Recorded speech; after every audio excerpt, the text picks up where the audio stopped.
ಇನ್ನೂ ಕಡಿಮೆನೇ ಆಗುತ್ತೆ. ಸರಿ, ಒಂದು ಪನ್ನೀರ್ ಪಿಜ್ಜಾ ಕೊಡು. ಹಾಂ ಸರ್.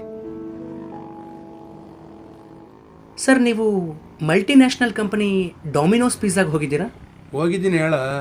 ಅಲ್ಲಿ ನಿಮಗೆ ಬಿಲ್ ಕೊಡ್ತಾರಲ್ಲ, ಅಲ್ಲೂ ಹೇಗೆ ನಿಮಗೆ ಒಂದು ಪಿಜ್ಜಾಗೆ ಎಷ್ಟು ಖರ್ಚಾಗುತ್ತೆ, ಎಷ್ಟು ಲಾಭ ಉಳಿಯುತ್ತೆ ಅಂತ ಕೇಳ್ತೀರಾ ಸರ್? ಅಲ್ಲೂ ನೇರವಾಗಿ ಅಡುಗೆ ಮನೆಗೆ ಹೋಗ್ಬಿಟ್ಟು ಇಲ್ಲೆಲ್ಲ ತರಕಾರಿನೆಲ್ಲ ಕ್ಲೀನಾಗಿ ತೊಳಿತೀರಾ, ಹೈಜೀನ್ ಮೇಂಟೈನ್ ಮಾಡ್ತೀರಾ ಅಂತ ಕೇಳ್ತೀರಾ ಸರ್? ಕೇಳೋಕ್ಕಾಗಲ್ಲ ಅಲ್ವಾ ಸರ್? ಆದರೆ ನಮ್ಮ ಹತ್ರ ಕೇಳ್ತೀರಾ ಸರ್?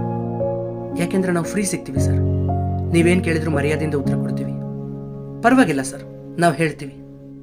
ಆದರೆ ಒಂದು ವಿಷಯ ಅಂತೂ ನಿಜ ಸರ್, ಆ ರೆಸ್ಟೋರೆಂಟ್ಗಳಲ್ಲಿ ನಿಮಗೆ ಕಣ್ಣಿಗೆ ಕಾಣದ ಹಾಗೆ ಹೇಗೆ ಅಡುಗೆ ಮಾಡಿಕೊಡ್ತಾರೋ ನನಗೆ ಗೊತ್ತಿಲ್ಲ ಸರ್.